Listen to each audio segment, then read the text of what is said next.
with temperatures climbing to 26 degrees. That warm feeling inside from Boxed Boilers, sponsors of weather on GB News. The latest GB News travel. Good evening, I'm Johnny Ratner. Big problems in Northamptonshire, northeast of Frapston. A serious accident has closed the A605 through Titchmarsh. Meanwhile, in Berkshire, to the west of Newbury, the A4, the Bath Road, is closed through Speen, just off the A34, for a police investigation. In central London, Abingdon Street remains closed. Security barriers up in anticipation for the state opening of Parliament. Delays on surrounding routes around Parliament Square, obviously. There are long queues heading out of England into Wales on the M4. The Prince of Wales Bridge is currently blocked at the scene of a crash that happened just before 10 to 5.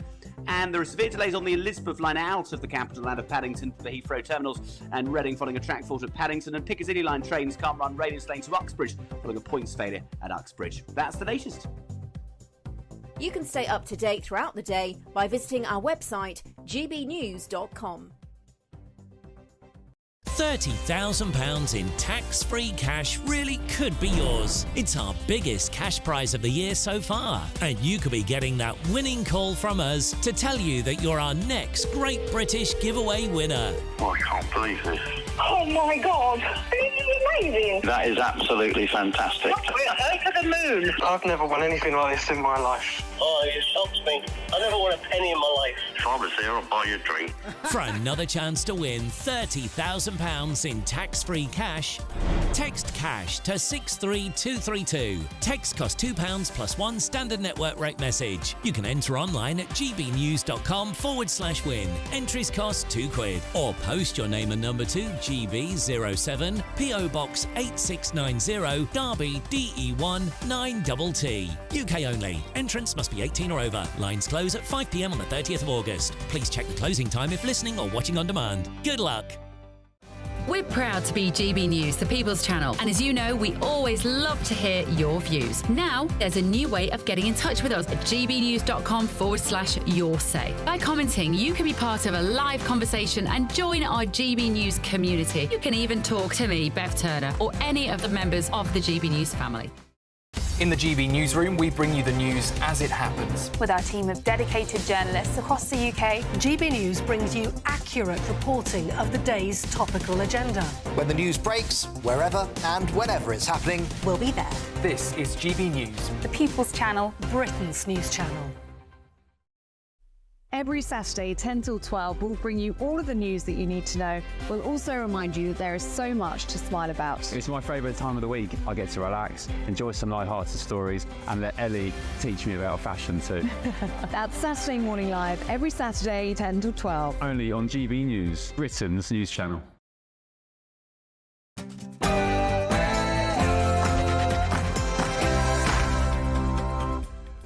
Hello there, it's 6 o'clock. I'm Michelle Dewberry, and this is Dewbs & Co. Coming up tonight, the appalling attempted assassination of Donald Trump. Let's face it, ridiculing, mocking, abusing, insulting, and quite frankly, comparing Donald Trump to Hitler seems to be commonplace now. What role did MSN play in this? You tell me. Also, new migration stats out today show a population increase last year, get this, was the largest since 1948. Surely everyone can see that this is not sustainable. And Reform UK, does it need to be more democratic? It's a limited company. Is that a problem?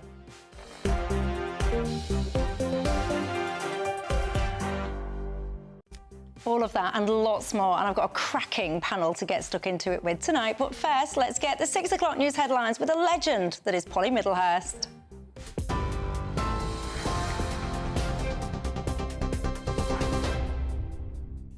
Michelle, thank you and good evening to you. Well, the top story from the GB Newsroom tonight is that a body believed to be that of the missing British teenager Jay Slater has been found on the Spanish island of Tenerife.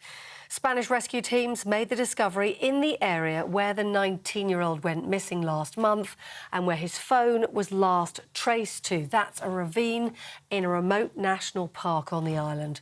The body, we understand, was found with clothes and possessions belonging to Jay. In a statement, the Spanish police said he may have died due to an accidental fall, but a post-mortem examination will be carried out. In other news today, His Majesty the King has written to Donald Trump following an assassination attempt on him at the weekend. It's understood that the letter was delivered via the UK Embassy in Washington. Buckingham Palace hasn't disclosed the exact details of the letter, but it's understood to have condemned the violence and expressed condolences for the victims, as well as wishing the former president a speedy recovery.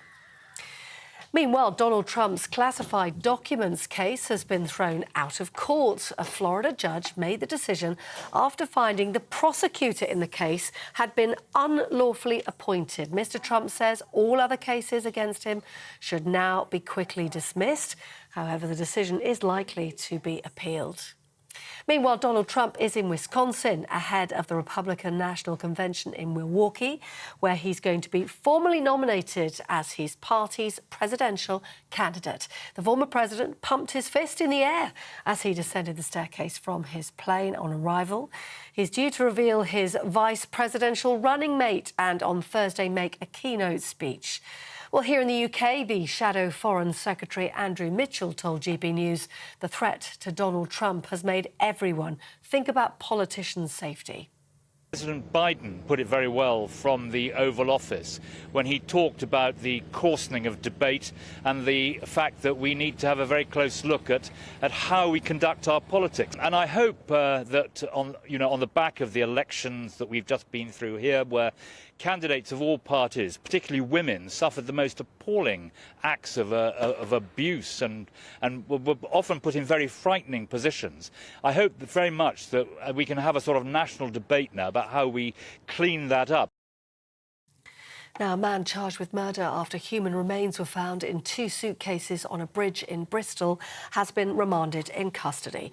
Justin Andres Mosquera is accused of killing 62-year-old Albert Alfonso and 71-year-old Paul Longworth. Police say he'd stayed with them at their flat in London, where more remains were found. The 34-year-old is due to appear in court on Wednesday. Meanwhile, police are scouring a farm in Hertfordshire for the remains of a woman who was murdered back in 1969. Muriel Mackay was kidnapped and held for ransom when she was mistaken for the then wife of media mogul Rupert Murdoch. Brothers Arthur and Nizamuddin Hussain demanded £1 million for her release. They were convicted of her kidnap and murder, but the body was never located. Well, new images show police officers who've been in today on that dig have been looking through the dirt inside a barn at Stocking Farm in Hertfordshire to try to locate where Mrs. Mackay was traced. Now, in other news today, over 1,000 migrants have crossed the English Channel since Labour came to power. GB News can reveal the total number to make the journey in small boats since the general election stands at 1,128. It's understood a slight improvement in weather conditions saw almost 250 arrivals over the previous 4 days. The arrivals take the number of migrants who've crossed the Channel to 14,702 so far this year. Some news just into us. Police have clashed with anti-immigration protesters in Dublin.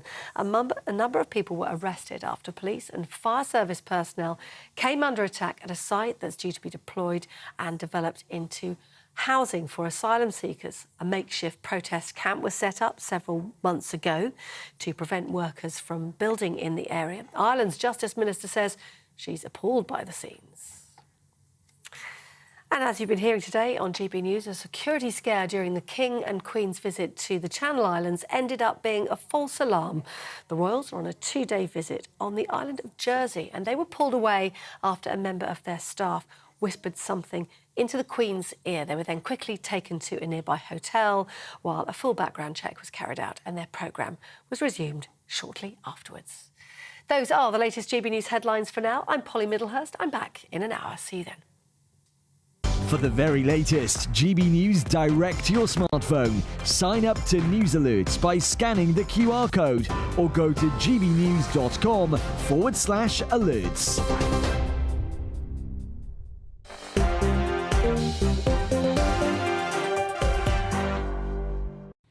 Thank you very much for that, Polly. I am Michelle Dewberry and I'm with you until 7 o'clock tonight. Alongside me, I've got my panel, the Chairman of Reform UK, Zia Youssef, and the Professor of Political Economy and International Relations at Queen Mary University, Lee Jones. Dr. Lee Jones, very posh-sounding title there. Welcome back. You've not been on the show for 2 years now. Time flies. Great to be back. Yes, great to have you back. Very great to have each and every one of you at home as well. Keeping me company this evening, you know the drill. It's not just about us, it is about you guys at home. What's on your mind tonight? You can get in touch with me all the usual ways. You can email me gbviews@gbnews.com. You can go to the website gbnews.com/yoursay, or of course you can tweet or X me. But wherever you are tonight, you're very, very welcome. If you're anything like me, I do confess, I have got a slightly delicate head this evening after being in the pub watching England last night. If you are like me, don't worry, we will feel better tomorrow. So spare a thought for this guy who had, what I would say, fantastic optimism. Dan Thomas, you might have seen him earlier on, actually. He was very passionate and optimistic about our result. He had a tattoo of the trophy engraved, tattooed onto him with the words England Euro 2024 winners. I mean, bless him. But I do admire his optimism. He won't be getting rid of that memory as quickly as hangovers will be fading, that is for sure. But a very sad result. Was you bothered by the football last night or not? Let me know your thoughts. But, of course, lots going on since I've been off as well. This weekend, of course, we've seen the horrendous attempted assassination of Donald Trump. You know, like all of you, I watched this moment unfold. Let's just recap it for anyone that actually, I don't know where you will have been if you haven't seen this by now. But look, of course, he was speaking at a rally and then shot, quite frankly. I mean, I saw this unfolding. I couldn't believe my eyes, couldn't believe my ears. Absolutely shocking scenes. And then when you actually look, a kind of aerial breakdown as well, which I'll show you in a second, it's really, really quite staggering. And people are picking up a lot on this. I mean, look at the close proximity of that guy. To be on that roof in such close proximity, there are massive questions to be asked as to the failures, as to various different services, I would say, as to how on earth this was allowed to happen. I want to come in a second, actually, to the conversation that we have in the media internationally and also here at home about Donald Trump, because I think the media, lots of them, have huge questions to answer today. They need to reflect on the role that they might have played in whipping up hatred. But before I get to that element, don't worry, I'm coming to that. What did you actually think, Zia, when you saw these scenes unfold? Well, obviously, they're shocking, shocking scenes. And sadly, unfortunately, it's not actually a surprise. I think the fact that President Trump has been constantly attacked, the constant ad hominem demonization of President Trump, calling him, the new Hitler, calling him a fascist, essentially calling him a threat to democracy and a threat to the country. By the way, those words coming from the current president of the United States and generally the mainstream media. So when you have that kind of rhetoric and that kind of invective, it all leads us to a situation where, unfortunately, you're going to have people like this who try to carry out atrocities. Well, you mentioned some of the rhetoric, so let me just show you some of the rhetoric, because I would argue now for years and years, Donald Trump has been subjected to absolutely appalling characterisation by a variety of media outlets. I mean, look, this is a New Republic, and if you're listening on the radio, I'll tell you, it's the front cover that they've mocked up. They openly admit that they based it on a Hitler campaign poster and basically mocking him up, calling him the American fascist. You go to Der Spiegel. This one, I mean, it is just absolutely appalling. This is a German publication. They've got Donald Trump there. Essentially, I would say, mocked him up to be like a member of the Ku Klux Klan. Their headline, if I translate it, it says, "The true face of Donald Trump." I mean, we can continue because it's not just internationally. If we can bring it over to the UK, UK. You've got Sky News, for example, after the assassination attempt. Let me show you one of the things that they tweeted out. They're saying that nothing justifies an assassination bid, but did Trump play a part in changing the rules of engagement? I mean, sorry. Let me continue, everyone. There's more. Are you sitting comfortably? Get yourself strapped in, because look at this. This is from a BBC journalist. He says, this was on Twitter, if I was Biden, I'd hurry up and have Trump murdered on the basis that he is a threat to America's security. That was something he previously tweeted out and then deleted. It's obviously recirculated. So now he's tweeted out this morning a tweet that I deleted, clearly satirical but deliberately misinterpreted, has been resurrected and therefore reproduced far more often than the original. Not only does this now endanger me, but also maliciously seeks to obscure my intention, which was to deplore such violence utterly. I mean, so now he's very upset that now he potentially is endangered, but he didn't care when he was talking about potentially hurrying up and having Trump murdered. There's more, everyone. Look at this. David Lammy, our Foreign Secretary, he tweeted a few years ago regarding the Daily Mail story today, yes, if Trump comes to the UK, I will be out protesting on the streets. He is a racist KKK and Nazi sympathiser. I mean, I could go on, but I finished at 7. So let me bring Dr. Lee in. What's your thoughts on some of this? I think we have to be a little bit careful. Whenever there's a individual murder or a mass shooting, or whatever, there's always some attempt to divine the motives of the killer. And what was he doing, and what was he motivated by? And there's huge amounts of speculation, which often turn out to be wrong. And at the moment, we don't know very much about the person that did it. I think we also need to be a bit careful about assuming that people are basically witless sponges who just do whatever the media tell them to do, because the argument then becomes about restraining the freedom of the press and restricting freedom of speech. So, you know, this channel is broadly pro-free speech, as am I. And if you want to defend your free speech, to call Biden whatever, or to defend Donald Trump, you have to uphold the free speech rights of people who want to say, actually, Trump is a racist or a Nazi or whatever. You may disagree with that. But I think if we draw a link between, what's on the front page of a newspaper and somebody trying to kill somebody else, we're on a very dangerous, slippery slope towards an authoritarian society. I mean, look, free speech, you can say whatever you want, whatever. My point here is, why are people likening... Because let's face it, Donald Trump is not everybody's cup of tea, no problem. Not everyone wants him in power. On the flip side of that is a huge amount of people do want him in power. It's, free society, as you say. This likening, though, when you've got figures on the right of politics, there is this real rush to describe them as Nazis, fascists, and of course, yes, you can say that in a free society, whatever. My point is, why are so many people so quick, just because they dislike the policies and politics of somebody and disagree with them, to liken them to people like Hitler? So, I mean, I think with Trump in particular, I think he is openly quite racist and misogynistic. How is he openly racist? Well, we could go back into his previous comments, but I don't think you really want to do that. I do. You've just said he's openly racist. OK. His comments about Mexicans, for example, the fact that they're kind of mass rapists and so on, there's plenty of evidence to support what I'm saying.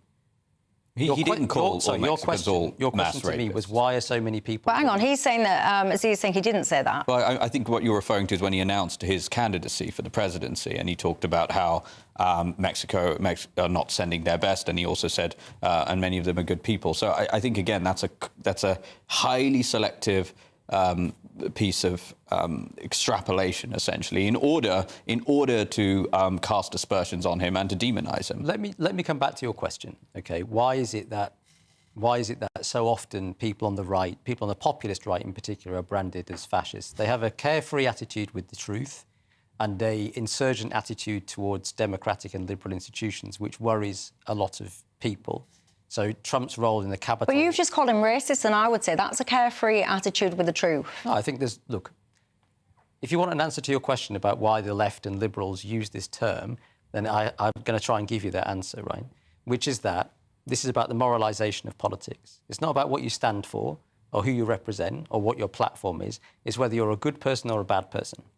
And this goes back decades. I remember when I was an undergraduate student, the term fascist was thrown around very very lightly by people on the left to delegitimise anybody who was on the right, including Conservatives at that time. This is not a new thing.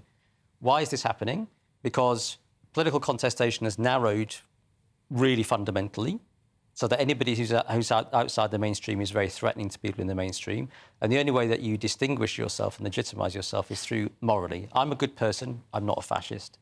And I think effectively it functions as a form of blackmail to the voters as well. So you've got to vote for me in the centre, even though I don't represent your interests, even though I'm not looking after the country very well, because otherwise the fascists get in. What do you think to that, Zia? Look, I would agree that it's, that we have seen that for over a decade now, of the constant sneering at of the electorate by our political elites. The name-calling, again, the ad hominem attacks. And if you don't conform to this very specific set of ideas, most of which are completely incoherent, then you must be racist or there must be something wrong with you. And there's little to no engagement with the ideas. I mean, again, I could not disagree more strongly that President Trump is racist, or that any honest, objective assessment of what he has said over the years could lead somebody, particularly someone who's evidently as smart as you, to that conclusion, frankly. And, I would bring the point back closer to home as well. Obviously, the leader of our party, Nigel Farage, who, well documented, we all know, he faces threats all of the time. He has had things thrown at him. And we had the BBC, we had Joe Brand say that, well, on the BBC, that why couldn't that milkshake have been battery acid? And when you go back to free speech, I mean, again, I'm very much pro-free speech. But the reality is, for example, David Aranovich's tweet, which you were right to bring up, that is an incitement to assassinate the former and probably presumptive president of the United States. And I'm sure you would agree that is something that is beyond the pale, wouldn't you? But also, there does seem to me to be massive double standards, because I think if anybody, so Jo Cox, horrendously, horrifically, she was assassinated, murdered, appalling, absolutely appalling. If anyone for a nanosecond, I'm thinking back to the likes of the Sky News tweet there, said, nothing justifies an assassination, but did Jo Cox, for example, being pro-EU, have something to do? There would be massive outrage. There would be huge outrage. If somebody turned around and said about a left-wing person, oh, it's a shame that person had a milkshake, I wish it was battery acid, there would be huge outrage. In fact, I've got myself on my soapbox, everyone. I'm going to take a break and I'll come back to it, because I know that you guys will have very strong opinions on this. What do you make to this? Is this just harmless free speech, or is there something a little bit more sinister going on? Many of you as well getting in touch saying, are you going to be discussing these new immigration figures that are coming out? Yes, I am, after the break, as it happens. I'll see you in 2.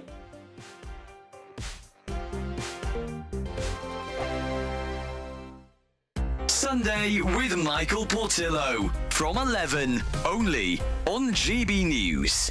The Royal Academy's annual exhibition has returned for the 256th time to Brighton the summer holidays. It's the world's oldest open submission exhibition. Anyone can enter work to be considered for inclusion. I'm joined now by art critic J.J. Charlesworth for his verdict. What is your verdict? My verdict is you should go and see it. You are confronted with many things of varying quality, selected by artists, and you very much, instead of being given something to you that's supposed to be good, you have to make your own decision. I went along yesterday, and I personally did see some pictures on the wall that I thought were absolutely stunning. I'm going to mention Peter Ucker, which I think is a remark. And now these are the two by Ben Jonson, Grundtvig 1, and we've got one coming out of Berlin Pool. I think that's an absolutely stunning piece of work. And then Claire Douglas should be up. Here we are, Claire Douglas. Yes. Souvenir from the Anthropocene. Yeah. That last one, actually, a very witty painting. A piece like that was really interesting. I think it caught a lot of people's eyes because it had very kind of humorous, slightly bleak take on post-Brexit Britain. It's set in this fictitious world of Brummington, which is a sort of loose satire on Birmingham. I thought it was a bit mean. I think we had maybe Black Lives Matter. We had Boris Johnson. I think our own Jacob Rees-Mogg made his way into the painting. Yeah, so there was definitely a slant, a political slant, on the part of the artist. But even that said, I thought it was an interesting and enjoyable work, even though maybe you don't agree with the artist on what they're trying to say. And I think that actually made for an interesting moment, because you're seeing that people are disagreeing, right? Both through the artwork and in front of artworks. GB News, the People's Channel. In the GB newsroom, we bring you the news as it happens. With our team of dedicated journalists across the UK, GB News brings you accurate reporting of the day's topical agenda. When the news breaks, wherever and whenever it's happening, we'll be there. This is GB News, the People's Channel, Britain's news channel. Weekdays on GB News. Wake up to breakfast every day from 6 a.m. Followed by Britain's newsroom at 9:30. At noon, it's Good Afternoon Britain. Followed by Martin Daubney from 3 p.m. Only on GB News, the People's Channel, Britain's news channel. Join me, Nana Akwe, for an informative, interactive news programme with a difference. It's fun. It's true. You're not wrong. No one will be cancelled. Lovely. Join me from 3 p.m. every weekend, only on GB News, Britain's news channel.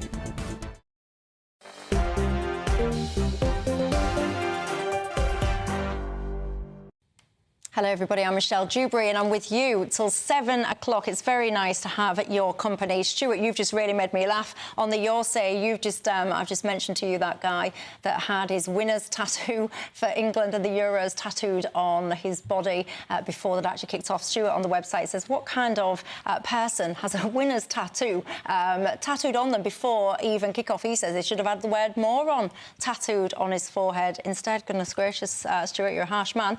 Look, let's just carry on this conversation, shall we, just for a few more minutes, about the situation with Donald Trump, because I'm trying to ascertain why there is such a double standards in society, where if it's somebody on the right of politics, they seem to be completely fair game. We've just been mentioning so many examples of that happening, and I just do want to just try and reinforce this and kind of just reinforce my question, because it troubles me. It just troubles me. Like you just mentioned that example of Nigel Farage, the battery acid, the milkshake. Oh, I'm gutted it wasn't battery acid. You saw Nigel Farage get a milkshake thrown at him. In Clacton, people laughing. Even I've seen people laughing in response to what happened with Donald Trump, saying they're absolutely gutted that the bullet missed him. You would not get away with saying that on the opposite side. And by the way, I don't think you should get away with saying it, because I think it's pretty disgusting. But you just wouldn't get away with it.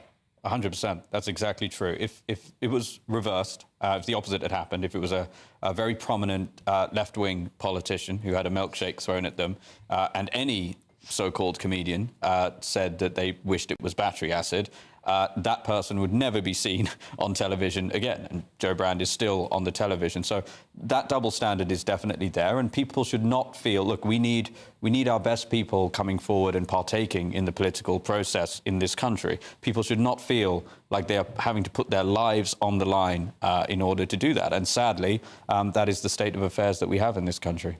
Michelle, you're saying, Ray, this is you, you're saying that the assassination attempt on Trump is because of the left. You're saying that constant conversations get focused on the threat of the so-called far right, whereas the fringe elements of the left, obviously I'm not suggesting that everyone on the left is like this by any stretch, but certainly there are extreme fringe elements of the left that doesn't seem to get analysed in the same way. Vicky said, the thing is, Michelle, she doesn't think that Trump is a fascist, nor is he a dictator. He is right-wing, and that's it. But Susan says, has everyone forgotten that for years Donald Trump has constantly spewed cruel rhetoric? He mocks disabled people, threatens people that work live for him, threatens people that turn against him, and so on and so forth. You're saying, actually, it's just going to be a matter of time before he returns to his narcissistic traits, and then he'll blame the Democrats. I take it you don't like him, Susan, but fair play to you. At least you didn't call him a Nazi and so on and so forth. We're just talking about the killing of Joe Cox, and you mentioned as well. Well, what about David Amis? No one seems to mention that. You're absolutely right that nobody seems to mention it, and I find that fascinating. But if you ask me, the reason why people gloss over often David Amis is because it was easy. When it was Joe Cox, people find it easy to go, look at that far-right lunatic, whereas the person that killed David Amis was what I would describe as an Islamist fanatic. And people then addressed that, Zia. So instead, when he was murdered, people started messing around in the House of Commons talking about how we need to be nice to each other on social media because they didn't have the chops to confront the real issue. Yeah, I mean, that's exactly it. And this is in no small part why this country is in the state that it's in. It's a big reason why I'm such a supporter of Nigel Farage, because we have to be able to, in order to address these enormous challenges that we have, right? Extremism in all of its forms is obviously a huge challenge this country has to face down. If you can't even stare that in the face and even discuss it, you stand no chance of solving it. I couldn't agree more. Look, many of you are saying, Michelle, are you going to get in touch and talk about the population figures that are out today? Well, yes, I am, because if you're not familiar with them, the population of England and Wales has grown by 610,000 in a year. That's according to the ONS, and I've got to say these are revised figures. And I also will tell you that this increase was the biggest since 1948. Nigel Farage called this the immigration election. He was saying it was a key issue. Many political opponents to him were saying that's not true. Many people are not concerned about immigration. It's more the cost of living, NHS, and so on and so forth. Judging by the inbox and people getting in contact with me today, this is a huge concern for many, many people. It is, and I think it's actually much more of a concern than people think. So if you take, for example, the NHS, or you think about housing, for example, last year we've just, these statistics show almost 1.1 million people coming to the country, around 500,000 leaving, net increase north of 600,000. We only managed to build 200,000 homes last year. So we can debate all we want about building more homes, and yes, of course, we need to build more homes. But if you build a third as many homes as you need just to satiate the demand of the new people arriving in the country, you are chasing your tail. You are never going to get close to solving the problem. 19,000 people, to our shame as a country, had to wait 3 days or more in accident and emergency last year. People die as a result of that lack of beds, lack of medical attention, despite the heroics of our frontline NHS staff. Of course, this is a multivariant problem, right? It's not as simple as just being immigration. But if we cannot secure the border and freeze migration for the time being, we are not going to come remotely close to solving these problems. And I think people who try to claim that immigration is not a problem and then try to talk about those things in isolation are disingenuous at best. What do you think, Lee?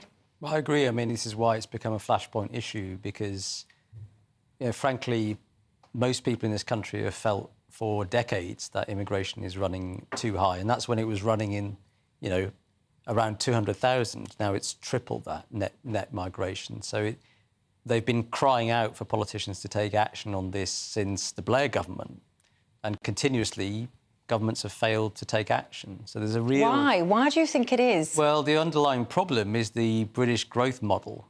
Effectively, for the last sort of 20+ years, we've relied on adding to the population as the main vector of economic growth. So more people means more consumption, means more goods and services being produced. So we've got very low productivity. It's concentrated growth in the services sector, especially the low-end, low-paid services sector, things like delivery drivers and things like this. And we don't have an investment-led, productivity-led growth model. And we don't have a pipeline of skilled labour being developed out of our own population. So we rely very heavily on importing doctors, nurses, etc., who do phenomenal work in the NHS, but we're stealing those people from poor countries who need those skilled workers themselves. So we don't want to internalise the costs of training those people. And then the third thing is we don't want to pay people enough to do the dirty, difficult and dangerous work that a lot of migrants come here to do. For example, in the care sector, which accounts for a very large proportion of the people coming here on migrant worker visas. So there's just fundamental structural problems in the political economy that are not going to be solved by creating a border command or getting rid of the small boats, right? Illegal migrant crossings are an issue. We're only talking about 45,000 relative to the much larger pool of legal migrants that are coming here. And that's driven by structural problems in the political economy. So we're stuck with it then?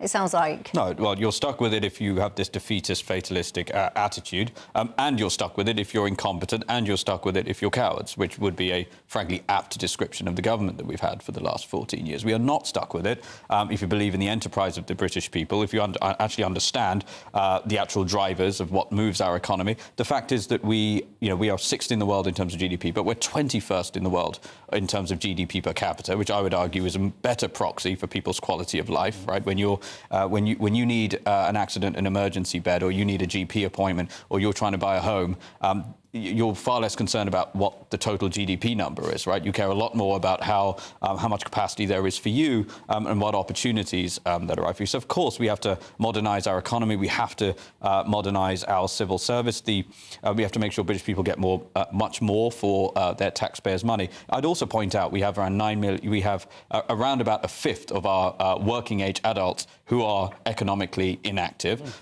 No doubt. Some of those could be enticed back to work, and this is consultations that we've done. It's very evident that this is possible, but it's just not worth their while because of the way our extremely complicated tax code works. So, again, one of Reform's policies is eliminating income tax below £20,000, making work for those people. So we agree it is not a simple problem to solve. You know, the point about the small boats, you can walk and chew gum at the same time. Having a secure border is incredibly important because it's hugely demoralising to British people to see that we spend £50 billion a year on defence and we can't stop dinghies coming across the channel year after year after year. And, they go into hotels, they get given phones, taxpayers' money into perpetuity, and they jump the line so that actually anything we do from a proper immigration perspective is kind of irrelevant. So I agree it's not going to be easy to solve this country's problems, to pull it back from the abyss. But I'm hugely optimistic as a business person myself who started a company here. I know how much talent and dynamism exists in this country. And your family, your parents, actually came to the UK as immigrants. And do you think, as many people will say, that there is an attitude towards immigrants that's becoming hostile? I would say that so long as we allow our borders to be open, essentially, have no border security whatsoever, and there is perception that people are able to come here and really, I would argue, take advantage of the goodwill of the British people. If you come here and our border force at the moment acts as a complimentary ferry service from the Channel, brings them in, puts them up. I mean, I'm not exaggerating. These are facts. We see it all the time. Nigel's documented this a lot, and we see it all the time. They get put up in hotels at around £80 a night. Why did you laugh at that, by the way? Sorry to interrupt. It's just a funny remark. But it's true. Do you think it's true or not? Look, the question... So I don't disagree with the importance of border control, right? So a government that cannot control its borders is not a sovereign government. So Correct. For me, it is important. The only reason I put it into context is to say, even if you eliminated that overnight, you would still be adding on over 500,000 people through net migration every year. Mm-hmm. So you've got to look at the larger structural drivers. Correct. And not focus, as lots of people would like to do, on the illegal crossings. Because illegal crossings, maybe you could do something about it. Although it's not easy to do something about it, because what would people have the Royal Navy do? I mean, sink these dinghies in the Channel? Is that really the country that we want to become? No. Drag them back to France and the French won't take them? I mean, these are thorny issues. But even if you were able to totally eliminate them, the much larger issue of massive legal migration, which is caused by structural problems in the economy, would remain. But you see, I think... It's just a case, I think, of tweaking the tax code here. The question is, who is going to pay for the training of domestic workers to do the jobs that we currently just import people from overseas to do? Somebody's got to pay for it. At the moment, we basically get the Indian government to pay to train our doctors, which means that we don't have to invest in the domestic training of workers in this country. How about we eliminate the £600 million of taxpayers' money being spent on diversity officers in the civil service? That would be a start. Well, it may be... I mean, just as one example. OK, that's a completely different issue as far as I'm concerned. But my point is just that there's a lot of waste inside inside the civil service and inside public service. There's some waste, but we just don't spend enough in this country on training, on research and development. You must know this yourself as a businessman. This country has got a serious problem with underinvestment in skills training and research and technology, which is why we've got extremely low productivity growth. We don't pay care workers enough to attract those 7 million people out of their houses and into work which is difficult, dirty, unpleasant, unrewarded and unrecognised. If you want to be able to fill those vacancies from domestic supplies of labour, you've got to be willing to pay for it. And that's the thing. In this country, we're often not willing to pay for the services that we want to have. Are you one of those people who've just been discussing economically inactive people and how do you entice those people back into the world of work? Are you one of those people that are in that category? And what, if anything, would entice you to go back to the world of work? And tell me the truth. I'm going to ask you an honest question. Are you willing to do what we've just been calling like the dirty, the hard jobs? Would you honestly be willing to do those jobs? I don't know. Would you go out into the fields and pick the fruit or whatever it is, so on and so forth? Tell me the truth. Get in touch. I'd love to hear your thoughts on that. After the break, we'll carry on this conversation, but I also want to ask you as well, Reform UK, do they need to be more democratic? It's a limited company. Does that bother you or not? I'll see you in 2.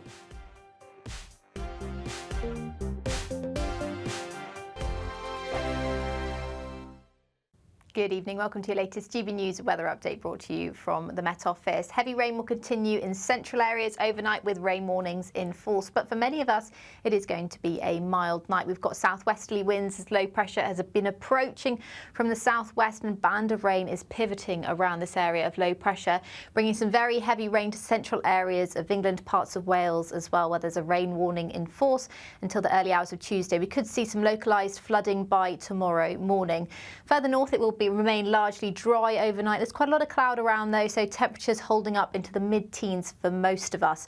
So a fairly mild start to the day on Tuesday, but a pretty damp one for some of us, particularly where this heavy rain lingers, where that warning is still in force. However, for western areas of Scotland, it will likely be a bright start to the day, away from the far northern isles where some showers will move in. And across southwestern areas of Scotland, again, some brightness, dry for Northern Ireland, but this heavy rain will likely be affecting northern areas of England, North Wales and potentially into the Midlands and the southwest as well.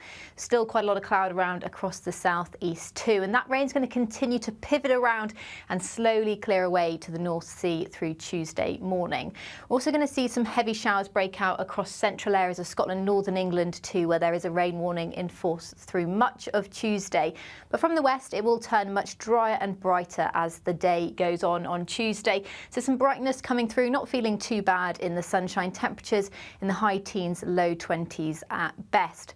And as we head into Wednesday, that's more settled weather becomes more widespread. So Wednesday is looking like a fine day for many of us. We could see the odd shower breaking out here and there, but for most of us, it should be dry and bright. And actually also feeling quite a bit warmer. Highs of around 25 degrees are expected on Wednesday across the south, potentially up to 26 degrees on Thursday. Have a good evening. Bye-bye. The latest GB News travel. Good evening, I'm Johnny Ratner. There are long queues heading south down the M6 from junction 10 to 9 through the West Midlands from the Wolverhampton exit to Wednesbury. So basically, as you head towards Birmingham, a lorry's broken down in the left lane. Northamptonshire, northeast of Frapston, a serious accident has closed the A605 through Titchmarsh. Investigation work is underway. And in central London, of course, in anticipation for the state opening of Parliament, Abingdon Street remains shut, as do routes around Parliament Square, really slow, particularly over Westminster Bridge and over Lambeth Bridge as you divert. In Berkshire, west of Newbury, just off the A34, the A4, the Bath Road's blocked by a police investigation, and long delays on the M4 heading out of England into Wales. On the Prince of Wales Road, one lane still closed following an accident. There are severe delays on the Elizabeth line out of London, Paddington to the Heathrow terminals and Reading. That's the latest. You can stay up to date throughout the day by visiting our website, gbnews.com.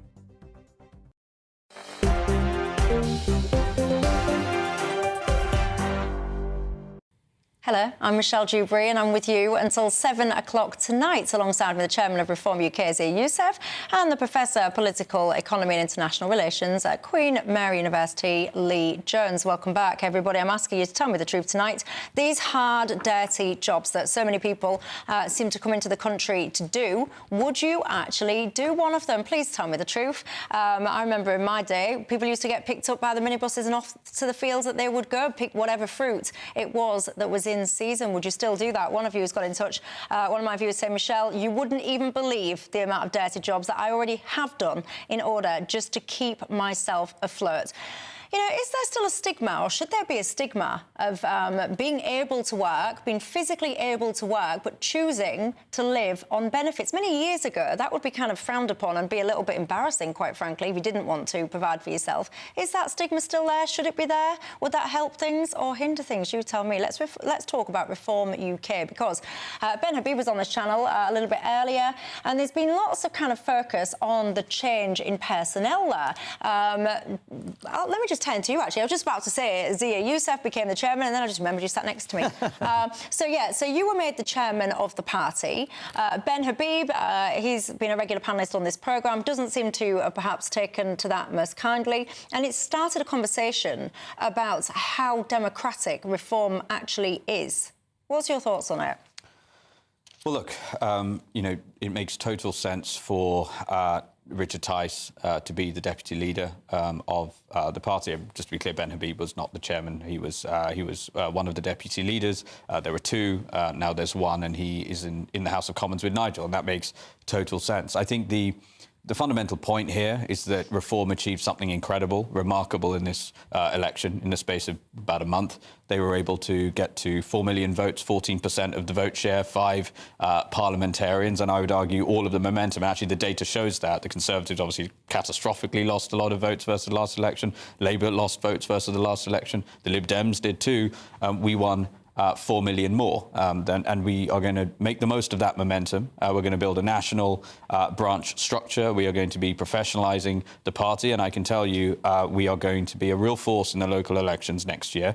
We're about to hit 70,000 members. That membership has doubled in the space of about 6 weeks. Again, momentum. And mark my words, we will surpass the Conservative membership base in terms of number in the not-too-distant future. Has he convinced you?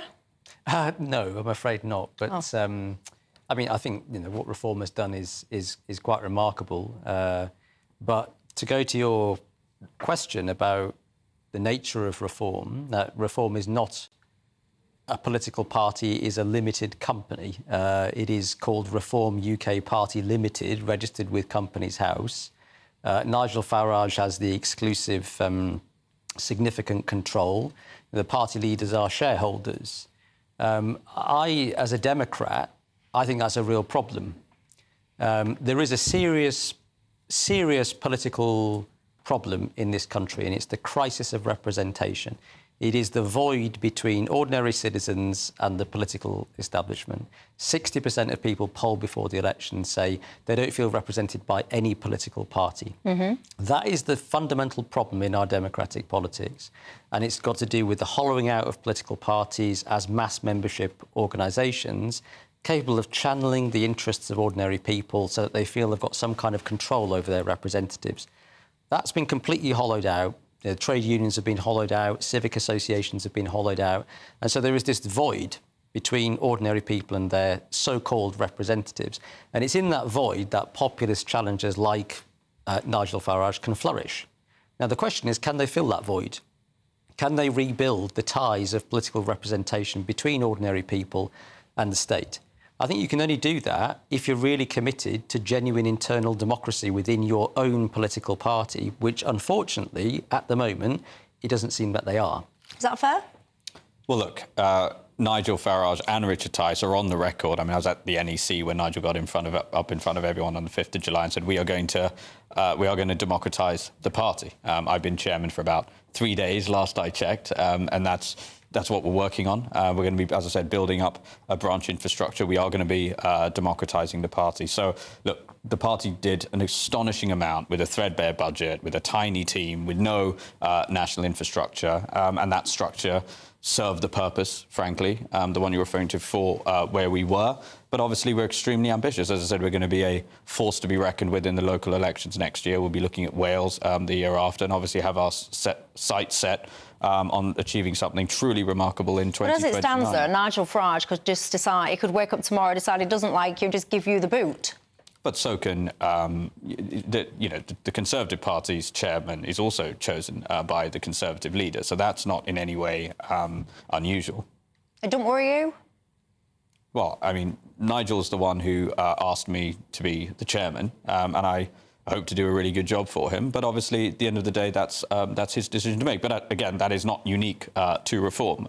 The Richard Holden, who was the chairman until very recently, better was than also the Conservatives, right? If your aspiration is to replace the Conservatives as the main force on the right, if Reform is genuinely committed to addressing the void of political representation that I talked about, then you shouldn't be comparing yourself to the Conservatives and say, oh, we're just like them.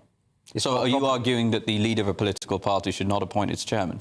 Don't you think that the leadership of the political party should ideally be highly responsive to the membership of that party? Yes. The problem that the Labour Party has had exactly the same problem, right? By weakening the role of the trade unions and weakening the role of the members as much as possible to ensure top-down control of the party by the leadership. They've all done it. All the political parties have done it. But if you want to be different, if you want to address the democratic crisis head-on, then you have to be different. This has to be a mass membership organisation where the leadership is accountable to the base. And if it's not, if it's just a company, and this is not an accident, right? This is the way the Brexit Party was launched. Brexit Party was also a corporation, which meant that you talk about it being a mass movement, but it's not a mass movement because you're just subscribers to a company that are basically registering their support, but they're not drawn in through mass democratic participation. And so you're not breathing life back into democratic politics in a sustainable way. Let's carry this conversation on in 2.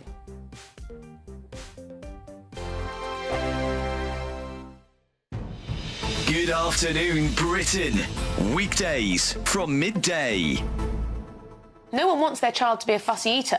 But what is the secret to expanding your child's culinary horizons? Is there a way to get kids away from the kids' menu, the fish fingers, the chips? Joining us now is the UK's top-selling author of children's cookery books, Annabelle Carmel. Good morning, Annabelle. Thank you. So lovely to be here. So, first of all, what's the issue with kids just having the traditional easy meals like fish fingers, chips, beans? It really depends if they've got preservatives in them, if they're full of salt. So I like to make them myself, and it's really easy. So I make my own chicken glazed nuggets, and super easy to make using proper pieces of chicken.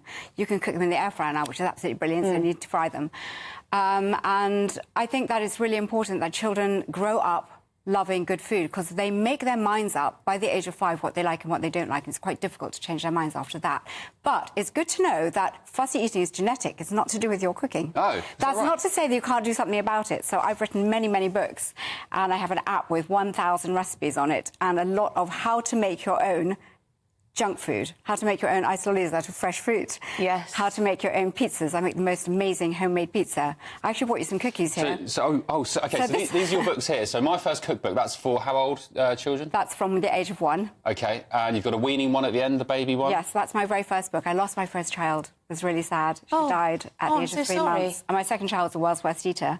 And I wrote that book as my legacy to Natasha, never thinking that it would start a whole career. Oh, bless you. It sold millions of copies, and it's so popular. Is it quite pivotal and important that you introduce kids to the weaning stage, or, how important? It's very important, because the processed weaning food in pouches or jars, it's heated, so a lot of the vitamins aren't there anymore, so making your own is so easy and much cheaper.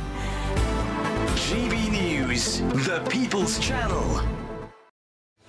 I'm Patrick Christie's. Every weeknight from 9, I bring you 2 hours of unmissable, explosive debate and headline-grabbing interviews. What impact has that had? We got death threats and the bomb threat and so on. As time passes, She could have saved Storm. you made my argument for me. My guest and I tackle the issues that really matter, with a sharp take on every story. Went everywhere. Something practical could be done. Or I can become something different. Patrick Christie's tonight from 9 p.m, only on GB News, Britain's news channel. Are the newspapers getting you down? My wife didn't divorce me that month. Struggling to separate the wheat from the chaff? I know that it's a bit of a circus at the best of times.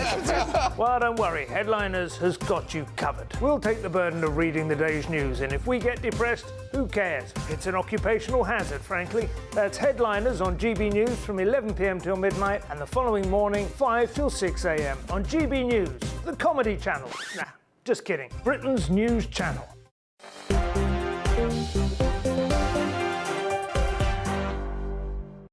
Hello there, I'm Michelle Dewberry, alongside me Dr Lee Jones and Zia Youssef Ramin. Let's just carry on this conversation that we were just having about, about reform and then the democratic deficit, I think is what Ben Habib. I mean, you were quite damning there in some of the comments that you were making, I would say. How do you respond to that? Well, I'd respond by saying reform had the structure coming to the election. As I said, Nigel only came back as leader 4 weeks actually before the election happened. It got us to where we are now. One of the things Nigel has asked me to do as chairman is to professionalise the party, democratise it, build a national infrastructure. I have been chairman for 3 days. Part of being part of doing something professionally is to do it in a considered way. So, of course, we're going to democratise the party. Well, there you go. I could tell you, Michael says, I don't think Reform UK being a limited company is a problem at the moment at all. He thinks it's all going to figure itself out in due course. But Taylor says, I am fuming about this. I am totally disgusted with Reform UK. That person feels it's all about the money. You're very divided at home. Look, you put a tweet out the other day. It really caught me because one of the problems that we've currently got is we've got, you talk about people being disengaged with the political process. I completely agree with you. And you pointed out that fewer than 20% of eligible voters actually elected the government that we have today. I mean, that's shocking, isn't it? Well, it is normal that a minority of people tend to elect the government in... Yeah, but 20%? Yeah, 20% is very low. And, of course, he's got this whacking great majority, 2/3 of the seats in the House of Commons, but he got fewer votes than Corbyn did when he lost the election. So we've got a serious problem of malapportionment in the British Parliament. It's one of the most malapportioned, unrepresentative parliaments in the world. It's only a handful of small developing countries that are worse than ours. So the case for proportional representation now must be stronger than ever.